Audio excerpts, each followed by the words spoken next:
Assalamualaikum warahmatullahi wabarakatuh.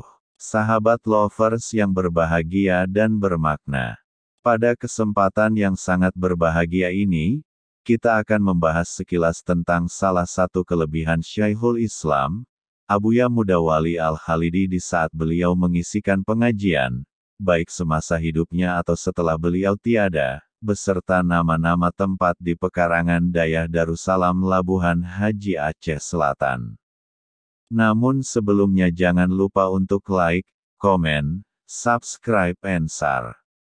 Selamat mendengarkan. Setiap hamba Allah yang dimuliakan olehnya pastilah ada kelebihan yang dianugerahkan, baik karomah yang ada pada dirinya sendiri ataupun karomah yang bisa diberikan kepada orang lain. Mereka yang dimaksudkan di sini adalah para ulama dan wali-waliullah yang senantiasa terus istiqomah dalam ilmu dan zikirnya. Maka demikian jugalah yang terjadi pada seorang ulama besar Aceh, bernama Syekh Mudawwali Al-Khalidi. Beliau dikenal oleh masyarakat sebagai ulama kondang, yang selalu istiqomah setiap dalam dakwahnya untuk mengembangkan ajaran Rasulullah.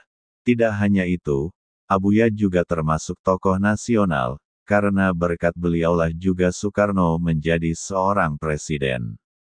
Tak heran lagi, seorang ulama pastilah ada sesuatu yang lebih diberikan oleh Allah Subhanahu wa Ta'ala. Jika kita membaca dari sejarah kehidupan beliau ataupun mendengarkan dari orang tua masa dahulu, Abuya memiliki beberapa kelebihan pada diri beliau. Salah satu dari sekian banyak itu adalah jin atau khadam jin yang menjadi pengikut beliau. Syekhul Islam Aceh, tokoh pendidikan dan ulama, arif billah. Berikut kutipan kisah tersebut. Konon diceritakan lokasi tempat berdirinya Masjid Syekhuna ini dulunya merupakan tempat bersemayam Putro Barin, yaitu, sebangsa jin Islam. Hal ini terbukti dengan suatu kejadian pada saat Abuya sedang mengajarkan murid-murid beliau di bulan Ramadan. Datanglah seorang wanita dengan postur badan yang tinggi dan berparas cantik, dengan membawa suah, ataupun obor dari daun kelapa. Wanita ini membakar obornya pada salah satu lentera di sana. Anehnya kalau biasanya orang-orang membuat obornya dari daun kelapa kering, tapi wanita ini malah membuatnya dari daun kelapa yang masih basah, sehingga lentera itu padam dibuatnya. Yang lebih aneh lagi adalah kejadian ini bukan satu kali, tapi justru terjadi beberapa kali dalam waktu yang sama. Setelah ia membakar obornya pada lentera itu, wanita ini pun pergi, lalu Abuya berkata, "Siapa mau mematuhi kemana perginya wanita itu?"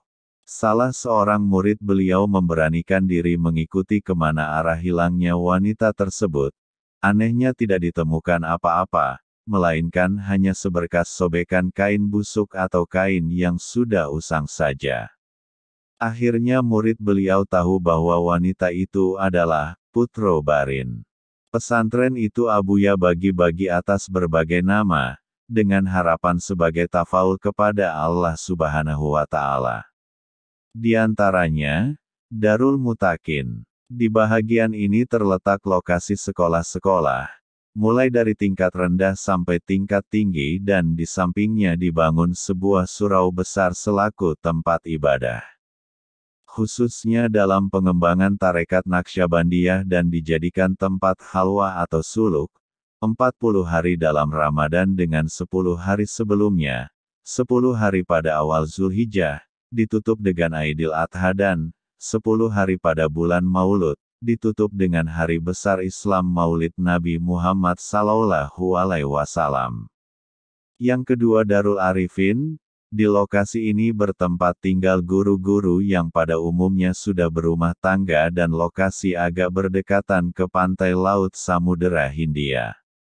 Yang ketiga Darul Muta'alimin. Di lokasi ini bertempat tinggal para pelajar pilihan, di antaranya guru Abuya Jamaluddin Wali yaitu Syekh Idrus bin Abdul Ghani Al-Kamfari, Abuya Jamaluddin Wali Al-Khalidi, anak kandung Abuya Mudawwali Al-Khalidi sendiri, dan anak-anak beliau yang lain beserta para penuntut ilmu pengetahuan lainnya. Yang keempat, Darus Salikin. Di lokasi ini banyak tempat tinggal dan asramanya pelajar-pelajar yang di samping menuntut ilmu pengetahuan juga berhalwah.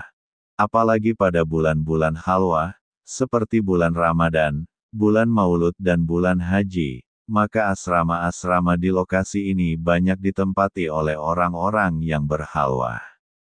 Yang kelima, Darul Zahidin. Yang keenam, Darul Ma'ala. Semua lokasi di atas dinamakan oleh Abuya Mudawwali Al-Khalidi dengan nama-nama tersebut, dengan harapan sebagai tafaul kepada Allah Subhanahu wa Ta'ala. Semoga para penuntut ilmu pengetahuan agama yang tamatan dari pesantren Darussalam benar-benar menjadi hamba Allah yang senantiasa belajar seumur hidupnya. Bahkan para kekasih Allah karomahnya bukan hanya tampak ketika hidupnya saja, tapi pada ketika sudah meninggalnya juga tampak, semuanya biidznillah. Daya pesantren Darussalam Labuhan Haji adalah langsung berhadapan dengan lautan Samudera Hindia, bahkan langsung berhadapan dengan bibir pantai dan yang paling dekat dengan titik tsunami di Aceh pada ketika itu. Ketika seluruh Aceh mengalami gempa, kemudian disusul tsunami, di Kuba Abuya Mudawwali inilah seluruh masyarakat kampung dan para santri siap menemui ajalnya.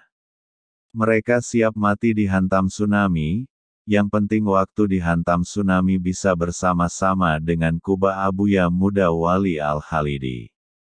Alhamdulillah. Dengan izin Allah, air laut yang terlihat sudah naik tinggi serta berwarna hitam turun kembali. Akhirnya masyarakat sekitar Kuba Abuya selamat dari bencana tsunami tersebut. Alhamdulillah. Dengan izin Allah semua masyarakat yang berada di dalam kompleks Dayah Darussalam Labuhan Haji beserta bangunan Dayah tidak tersentuh oleh tsunami pada saat itu. Inilah sekilas tentang salah satu kelebihan Syekhul Islam, Abuya Mudawwali Al-Khalidi di saat beliau mengisikan pengajian, baik semasa hidupnya atau setelah beliau tiada, beserta nama-nama tempat di pekarangan Dayah Darussalam Labuhan Haji Aceh Selatan. Bila sobatku sekalian tertarik dengan kisah ini jangan lupa like, komen, subscribe and share. Atas kunjungan sobatku sekalian kami mengucapkan ribuan terima kasih. Semoga bermanfaat dan berkah. Wassalamualaikum warahmatullahi wabarakatuh.